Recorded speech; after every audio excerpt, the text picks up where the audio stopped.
Okay, we're going to discuss how to embed quotes. And so as you look at this, there are two examples in front of you. One uses a colon, and then it has the quote.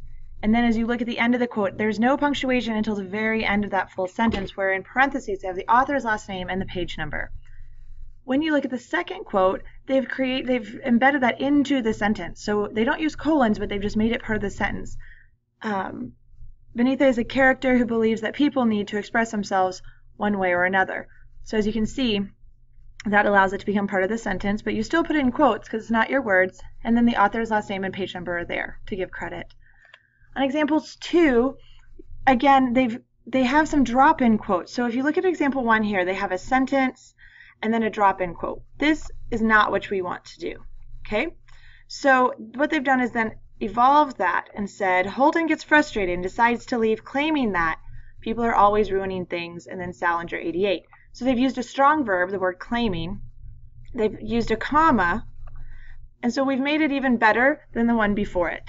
Another way to do that would be Holden gets frustrated and decides to leave, period. Then he claims that and puts it into quotes.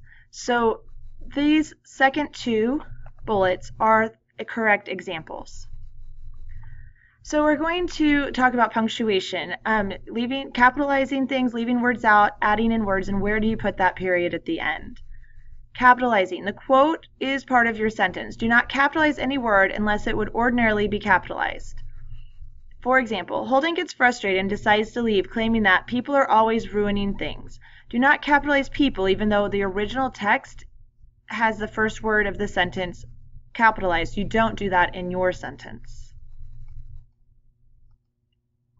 Omitting words. When it is necessary to leave out a few words from an original text, you use the ellipses, indicating there are words there that were skipped. For example, he claims that people are ... ruining things. So we know that there was something more said by the author. We just didn't find it important enough to include. Changing words. Sometimes a word needs to be changed in order for your sentence to be grammatically correct. She is just about to apologize when she realizes that this nun is not Mama or Papa, who she would argue things with. So they've put the who she in brackets to indicate that that was added in by the writer of the paper, not the author of the book. The original text is written in first person. Using quotes in a paragraph. Lead your reader into the quote.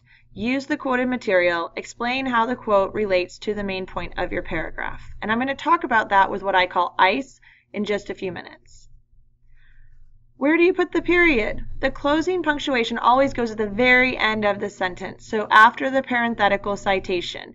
For example, when you look here, the parenthetical citation is the Hansberry 48. That's called a parenthetical citation. When those are in parentheses, you always put the period after the parentheses. Cite your sources so that you avoid plagiarism. At the end of the sentence, include a parenthetical citation, and in most cases, the author's name and page number is required. And in some cases, only a page number is needed. If you've already mentioned the author's name, and all of you are currently writing about Bradbury, you don't need to say Bradbury every single time. However, when we start looking at multiple sources, that's when the author's last name is required. The parenthetical citations coordinate with the works cited page, and we're not doing a works cited page just yet, but look for a video in the future on how to do that. So to sum it up quickly in a nice little easy to remember word, ICE. ICE stands for introduce your quote. In the Cat in the Hat, it explains that, cite the quote. So there should be a comma, that should be lowercase. It is fun to have fun, but you have to know how. Then I have my parenthetical citation, Seuss, period. And then you explain the quote. This is relevant to life because, and many people can read this and think that, so introduce the quote, cite the quote, explain the quote. Introduce, cite, explain. That's a really good way to approach all of your quotes as you're writing.